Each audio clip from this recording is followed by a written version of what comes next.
कई बार घर के लोगों से ये देखकर दिल टूट जाता है कि वो आपके पीछे षड्यंत्र करते हैं।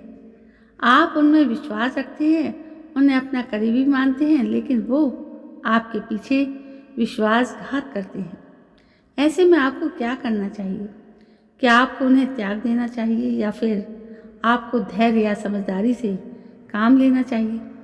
चलिए आज इस वीडियो में जानते हैं। रिश्तों की डोर इतनी नाजुक होती है कि थोड़ी सी मिलावट उस रिश्ते का सत्यानाश कर देती है। अपनों की धोखाधड़ी देखकर दिल तो टूटता ही है, कहीं ना कहीं लोगों को लेकर विश्वास भी कमज़ोर हो जाता है।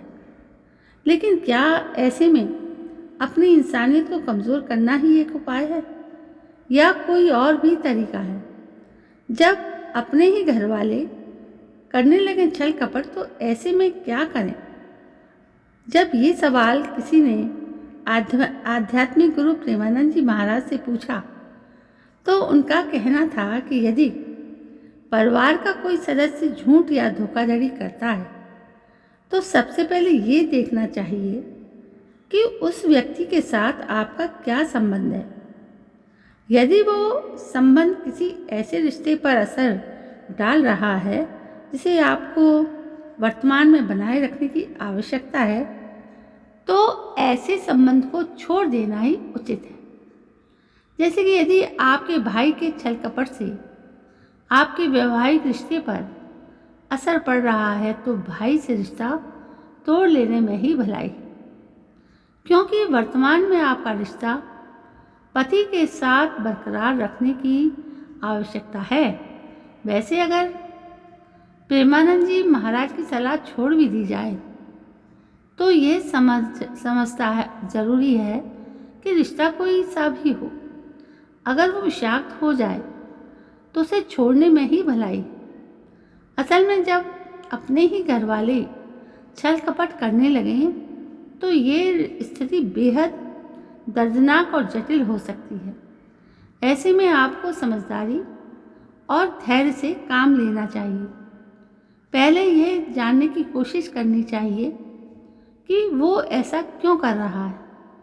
क्या यह किसी गलतफहमी, ईर्ष्या, संपत्ति विवाद या किसी और कारण से हो रहा है? ऐसी स्थितियों में किसी भरोसेमंद सदस्य से शांतिपूर्वक बात करनी चाहिए और समस्या की जड़ को समझने की कोशिश करनी चाहिए। कभी कभी खुलकर बातचीत करने से गलतफहमियां दूर भी हो सकती हैं।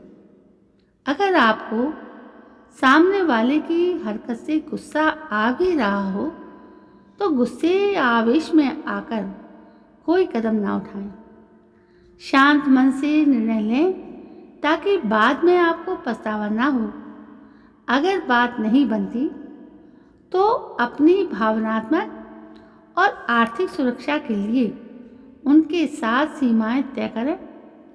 दोस्तों, रिश्तेदारों या किसी समझदार व्यक्ति से समर्थन और सलाह लें। कभी कभी बाहरी नज़रिया चीज़ों को साफ कर देता है। ऐसे हालातों में मानसिक तनाव होना स्वाभाविक है, इसलिए अपने मानसिक और शारीरिक स्वास्थ्य का विशेष ध्यान रखें। घर के किसी भी सदस्य के प्रति नकारात्मक भाव ना रखें। अगर संभव हो तो दूसरों की गलतियों को माफ़ कर दें और उनसे थोड़ी सी दूरी बना लें। मन में कड़वाहट लेकर जीने से आपकी मानसिक हालत भी खराब हो सकती है। तो दोस्तों, ये थी कुछ बातें तो यदि ध्यान रखी जाएं तो हम आपसी रिश्तों को भी अच्छा कर सकते हैं। और ऐसे में इन बातों की बहुत ज़रूरत है।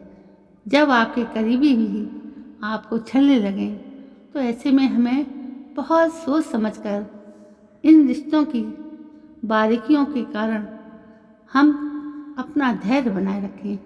तो दोस्तों, कैसी लगी आपको इस वीडियो की बातें? शायद आपको पसंद आए।